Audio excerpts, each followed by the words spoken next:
कधी असा विचार केलाय का की आपल्याला सर्वात जास्त दुखवणारे लोक तेच असतात ज्यांच्यावर आपण सगळ्यात जास्त विश्वास ठेवतो. नीरा ती लढतेय, पण कुणाविरुद्ध? जगाविरुद्ध की स्वतःच्या नशिबाविरुद्ध? आजचा भाग आहे थोडा वेगळा आहे, कारण इथे प्रेम नाही, इथे फक्त सत्य आहे आणि त्या सत्याची किंमत. नमस्कार, आणि तुम्ही पाहत आहात #CR कथा आणि हा आहे अग्निर भाग 56. नीराने नेहमीप्रमाणे मेडिसिन थोड्या बाजूला सरकवल्या, कारण जेवढे दिवस ती आजारी राहील तेवढे दिवस श्रीकांतच्या त्रासापासून दूर राहील. पण आता हे तिचे नखरे थोड्याफार प्रमाणात श्रीकांतलाही समजले होते, म्हणून त्याने आज परत डॉक्टरला बोलवून घेतले. तशा ठीक आहेत, पण मला असे वाटते की त्यांना ज्या जखमा झाल्या आहेत त्यामुळे त्यांच्या अंगात थोडी कणकण असावी. मी एकदा त्या जखमा ऑब्झर्वेशन करून घेतो आणि मग काय ते सांगतो, डॉक्टर श्रीकांतला म्हणाला. तेवढ्यात श्रीकांतचा फोन वाजल्याने त्याने डॉक्टरला होकार देत फोनवर बोलण्यासाठी गॅलरीत निघून गेला. श्रीकांत बाहेर गेलेला पाहताच तो डॉक्टर पटकन नीराजवळ आला. त्याने तिच्या पोटावरचा पदर बाजूला करून हळूवार हात तिच्या पोटावर ठेवून तिथे दाबला. त्याच्या हाताच्या किळसवाण्या स्पर्शाने तिने त्याला पाल झटकावी तसेच झटकले. हे बघ, तुला या त्रासातून सध्याला फक्त मीच सोडवू शकतो. तू जर मला एकदा कॉपरेट करायला तयार असशील तर लवकरच तुला तुझी मुक्ती मिळून जाईल. तिने झटकल्यानंतरही तो तिच्या जवळ सरकला आणि तिच्या खांद्यावर आपले दोन्ही हात ठेवून तिच्याकडे बघत तिला समजावू लागला. नीराला तर काय करू तेच समजत नव्हते. जिथे नवऱ्याला तिची काळजी नव्हती तिथे असे गिधाड तर डाव साधून बसणारच ना. तो पुढे अजून काही बोलणार तेवढ्यात श्रीकांत त्याचा कॉल संपवून आत आला. मी काही जखमेवर लावण्याचे ट्यूब आणि मेडिसिन प्रिस्क्राईब करून देतो. त्या त्यांना दिल्या गेल्या पाहिजे, नाहीतर त्या अजून 8 दिवस ठीक होणार नाहीत. पण यावेळेस हे सगळं बोलताना तो श्रीकांतला इशाऱ्याने काही सांगत होता. नीराला त्यांचे इशारे जरी कळत नसले तरी त्या दोघांमध्ये आता तिच्यावरूनच काहीतरी विषय चालू आहे एवढं नक्की समजलं होतं.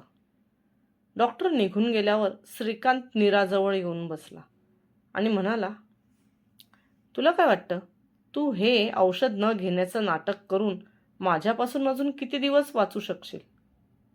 जर आता या 2 दिवसात तू ठीक नाही झालीस तर मात्र मी तुझी ठीक होण्याची वाट बघणार नाही, कारण मला सध्याला तुझ्यावर माझा टाईम वेस्ट नाही घालवायचा.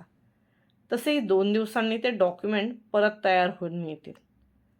तोपर्यंत असे म्हणत तो तिला बोट दाखवून धमकी देऊन तावातावात निघून गेला.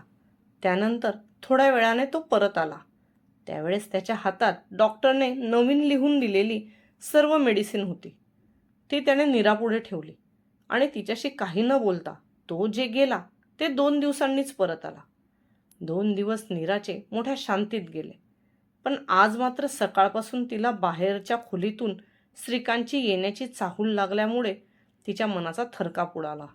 कारण ती आता बऱ्यापैकी बरी झाली होती आणि तिला श्रीकांतने 2 दिवसांनी काहीतरी सरप्राईज देण्याचे बोललेले सुद्धा आठवत होते. हॅलो स्वीटी, पटकन रेडी हो, आपण तुझं सरप्राईज बघायला जाणार आहोत. त्याने असे म्हणताच ती घाबरून थरथरू लागली. तिने पुढे होत हिम्मत करून त्याचा हात आपल्या हातात घेतला आणि त्याला म्हणाली, नको नको मला काही, आपण कुठेच नाही जाऊया, प्लीज प्लीज, मी ऐकणार.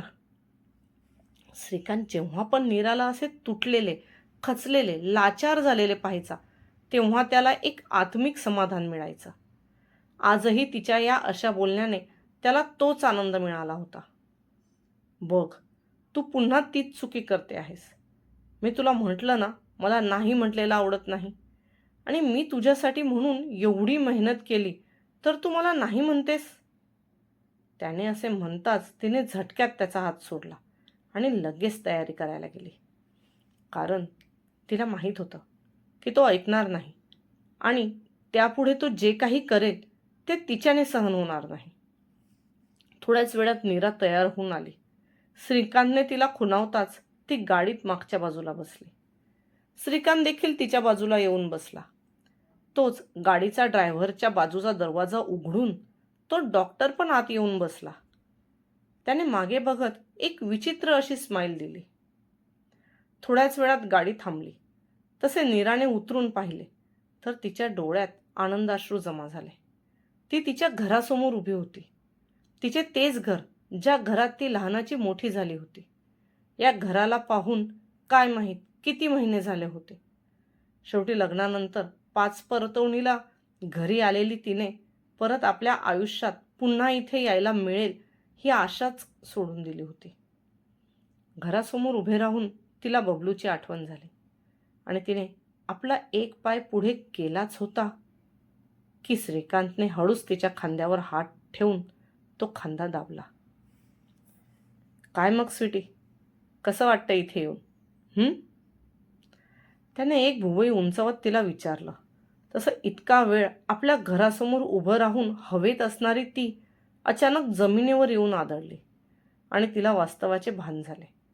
श्रीकांतने आपल्याला इथे आणले आहे म्हणजे नक्की त्याच्या मनात काहीतरी वेगळे चालू असेल. हा विचार लगेच तिच्या मनात डोकवला. आपण इथे का आलो? तिने घाबरत त्याला विचारले. तसं तो तिला स्माईल देत म्हणाला, अरे जावाई पहिल्यांदा त्याच्या सासरवाडीला आला आहे आणि तू विचारतेस आपण इथे का आलो? मला माहीत आहे तुला आपल्या घराशिवाय दुसऱ्याकडे कुठे करमत नाही. पण कसं आहे ना, मध्ये मध्ये जर सासू सासऱ्यांची भेट घेतली नाही तर त्यांना असं वाटेल की त्यांची मुलगी किती त्रासात आहे. त्याने खट्याळपणे तिला डोळा मारला आणि तिचा हात धरून तिला सरळ आतमध्ये घेऊन गेला. त्यांच्या मागोमाग तो डॉक्टरसुद्धा आतमध्ये आला. नीरा आता मध्ये येताच बबलू तिच्या गळ्यात पडून रडू लागला. इतक्या दिवसांनी तो आपल्या बहिणीला बघत होता. या काही दिवसात त्याला तिची खूप काळजी वाटत होती. म्हणून त्याने भूमीला सुद्धा याबद्दल बऱ्याच वेळा विचारणा केली. पण भूमीने त्याला उडवाउडवीचे उत्तर दिले, जी ऐकून नक्कीच नीरा काहीतरी त्रासात आहे याची कुठेतरी जाणीव त्याला झाली होती. नाही म्हणायला तो इतकाही लहान नव्हता की तिच्याकडे बघून तिचा त्रास त्याला जाणवणार नाही. आणि म्हणून तिच्याकडे बघताक्षणी तो तिच्या गळ्यात पडून रडू लागला. नीराचे आईवडील तर दोघेही आपल्या जावयाची आवभगत करण्यात गुंतून गेले. नीरा आली आहे याकडे तर जणू त्यांचे लक्षच नव्हते. त्यांना त्यांच्या डोळ्यासमोर फक्त त्यांचा जावई दिसत होता. तिच्या आईवडिलांनी केलेली सर्व तयारी पाहून नीराच्या हे लक्षात आले की नक्कीच श्रीकांतने त्यांना आधीच हे येणार आहात हे कळवले असेल. तिच्या आईने स्वतःच्या हाताने सगळा स्वयंपाक केला होता. कारण बबलूच्या ग्रॅज्युएशनचे हे शेवटचे वर्ष असल्याने त्यांना लवकरच त्याला त्याच्या पायावर उभे राहिलेले पाहिजे होते आणि त्याकरताच श्रीकांतची नक्की मदत होईल याकरता त्यांनी सगळा घाट घातला होता. श्रीकांत आला तसं थोडा वेळ तिच्या आईवडिलांच्या सोबत बोलून मग त्याचं काहीतरी काम करत तो तिथेच लॅपटॉप उघडून बसला. तो डॉक्टर मात्र आला त्या वेळचा फक्त तिच्या घरात इकडे तिकडे फिरून सर्व घर दृष्टिक्षेपात घालण्याचा प्रयत्न करत होता. नीराला तो पहिलेपासूनच जरा विचित्र वाटायचा. त्यामुळे आताही त्याची ती घरात भिरभिरणारी नजर तिला विचित्र वाटली. पण ती आता तिच्या माहेरी असल्यामुळे तसेही जास्त काही बोलू शकत नव्हते. मग बबलू तिला एका बाजूला घेऊन बसला आणि तिची विचारपूस करू लागला. पण नीराने मात्र तिच्या त्रासाचा त्याला थांग पत्ता लागू दिला नाही. वर हसत सर्वच चांगलं आहे हेच तिने त्याला सांगितले. जेवण वगैरे झाल्यावर श्रीकांतने तिच्या आईवडिलांच्या खोलीत दुपारची झोप घेतली. तसेही तिचे घर फक्त 2 खोल्यांचे असल्यामुळे त्याला तिच्यावर जास्त लक्ष ठेवण्याची गरज नव्हती. संध्याकाळी सगळेच परत एकदा रूममध्ये जमा झाले. त्यावेळेस श्रीकांतने नीराच्या वडिलांजवळ त्या जागेचा विषय काढला. त्याने त्या दोघांनाही तो संपूर्ण विषय अशा पद्धतीने समजून सांगितला की जणू त्यात फायदा फक्त त्यांच्याच घराचा होणार आहे. तिच्या आईचे डोळे तर फायदा ऐकूनच लखलखायला लागले. पण तिच्या बाबांना जगहाटी माहीत असल्याने त्यांनी थोडा विचार केला आणि मग नीराला म्हणाले, नीरा, जावई बापू म्हणता आहेत ते एका बाजूने पूर्ण बरोबर वाटते, पण तरी ही जागा तुझी आहे, त्यामुळे तुला काय करायचे ते सुद्धा तेवढे महत्त्वाचे. पहिल्यांदा तिचे बाबा तिच्या बाजूने उभे राहून तिला निर्णय विचारत होते. या गोष्टीचा नीराला मनातून फार आनंद झाला. तिचे डोळे पाण्याने भरून आले. तिने एक क्षण तिच्या बाबांकडे पाहिलं. त्याच वेळेस तिला त्यांच्या मिठीत शिरून तिने आतापर्यंत भोगलेले सर्व त्रास सांगावेसे वाटत होते. ती तिच्या तोंडातून काही शब्द बाहेर काढेल तोपर्यंत श्रीकांत म्हणाला, सॉरी टू से बाबा, पण नीराचे शिक्षण जरी चांगले झाले असले तरी तिला व्यवहाराचे बिलकुल नॉलेज नाही. आणि परत आपण ही जागा त्या कॉन्ट्रॅक्टदारला विकत नाही आहोत, तर ह्या जागेवर जो प्रोजेक्ट उभा राहणार आहे त्यात आपण पार्टनरशिप घेणार आहोत. त्यामुळे ती जागा कायमस्वरूपी आपल्याच नावावर राहील आणि त्यातून उत्पन्नसुद्धा मिळेल. तशीही ती जागा एवढे वर्ष पडीतच होती. श्रीकांतने फोर्स देऊन त्यांना त्याची गोष्ट पटवायला सुरुवात केली. त्यामुळे कुठेतरी आता हळूहळू त्याचे म्हणणे त्यांना सुद्धा पटू लागले. पण या सगळ्यात आमचा काय फायदा? नीराच्या आईने मध्येच श्रीकांतला विचारलेला हा प्रश्न त्याला काही तेवढा आवडला नव्हता. पण सध्या तरी त्याला सर्व थंड डोक्याने घ्यायचे होते. फायदा तुमचाच तर आहे. ही जागा नीराच्या नावावर आहे म्हणजे या जागेचे पैसे पण तिला मिळतील आणि तिला पैसे मिळाले म्हणजे ते पैसे तुमचेच असतील. कारण तसेही माझ्याकडे माझ्या कंपनीची खूप कामं आहेत, तर मला अजून नव्याने काही बघण्याची गरज नाही. श्रीकांतने असे म्हणताच नीराच्या आईने तिच्याकडे नजर रोखून पाहिले. पण या प्रोजेक्टसाठी तर कॉन्ट्रॅक्टदारने तुमचं नाव पुढे केलं आहे. तिच्या बाबांनी परत एक प्रश्न विचारला. हो, जरी माझं नाव पुढे केलं असलं तरी पॉवर ऑफ अटर्नी म्हणून नीराचंच नाव लावलं आहे आणि मी पैसे जमा होण्याच्या अकाउंटसुद्धा नीराचंच देणार आहे. हे बघा, तो कॉन्ट्रॅक्टदार आजच्या दिवस थांबणार आहे. आज जर हे काम झालं तर ठीक, नाही तर तो दुसऱ्या बाजूची जागा घेणार. तुम्ही ठरवा तुम्हाला काय करायचं. श्रीकांतने असे हात वर करताच नीराच्या आईला तिच्या समोरचे पैसे जाताना दिसले आणि तिने लगेच तिच्या बाबांना सुद्धा या गोष्टीसाठी होकार द्यायला सांगितला. त्यांनी सुद्धा थोडा वेळ विचार करून श्रीकांतला होकार दिला. त्याला होकार मिळताच त्याने वकिलांना तिथे बोलवून घेतले. नीरापुढे डॉक्युमेंट ठेवण्यात आले. आता तर तिची इच्छासुद्धा विचारणात कोणी घेणार नव्हतं. तिने एक नजर बबलूकडे पाहिलं आणि गुपचूप त्या डॉक्युमेंटवर सही केली. पण सही करताना तिला जाणवले की त्या डॉक्युमेंटवर जुनी तारीख लिहिलेली आहे. पण आता तिच्या हातात काही राहिले नव्हते, म्हणून तिने ते डॉक्युमेंट गुपचूप पुढे सरकवले. डॉक्युमेंट मिळताच तो वकील आणि त्याच्यासोबत आलेला अजून एक माणूस निघून गेले. आता तिथे नीराचे आई वडील, बबलू, तो डॉक्टर, श्रीकांत आणि नीरा हे 5 लोकच बसले होते. तर आता विचारा कोणाला काय काय शंका होत्या त्या. श्रीकांत खुर्चीवर मस्त रेलून बसला आणि तिच्या आईवडिलांकडे बघून म्हणाला. त्या डॉक्टरने हळूच जाऊन दरवाजाची कडी आतून लावून घेतली. नीराचे आई वडील तर त्याचा हा बदललेला अवतार बघून भूत बघितल्यासारखे त्याच्याकडे बघू लागले. तेच नीरा मात्र आता मनातून घाबरली. आता काही अजून अघटित व्हायला नको म्हणून ती लगबगीने पुढे आली आणि त्याला घरी चालण्यास विनवू लागली. पण त्याने तिला त्याच्या एका हाताने दूर लोटले, ज्यामुळे ती बाजूला जाऊन पडली आणि भिंतीचा कोपरा तिच्या डोक्याला लागला.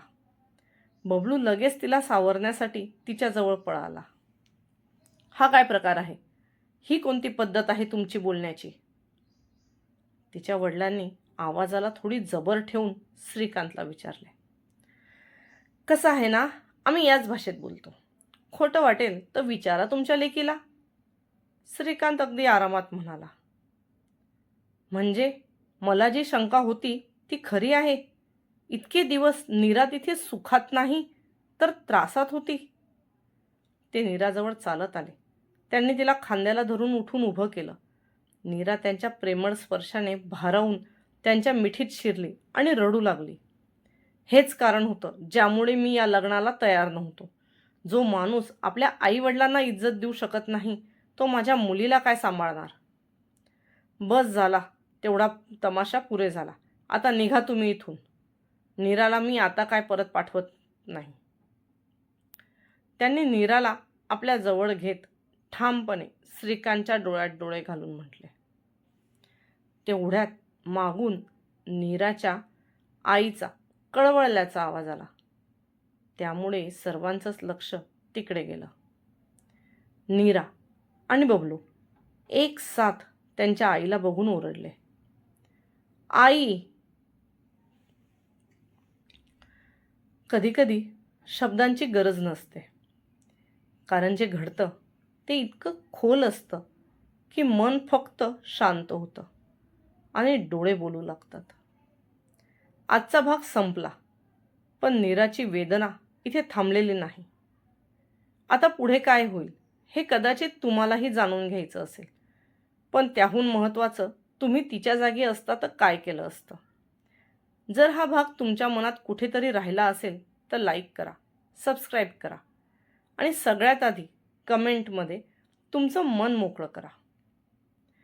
कारण कधीकधी एक कमेंटसुद्धा कुणासाठी खूप मोठा आधार होऊ शकतो. धन्यवाद.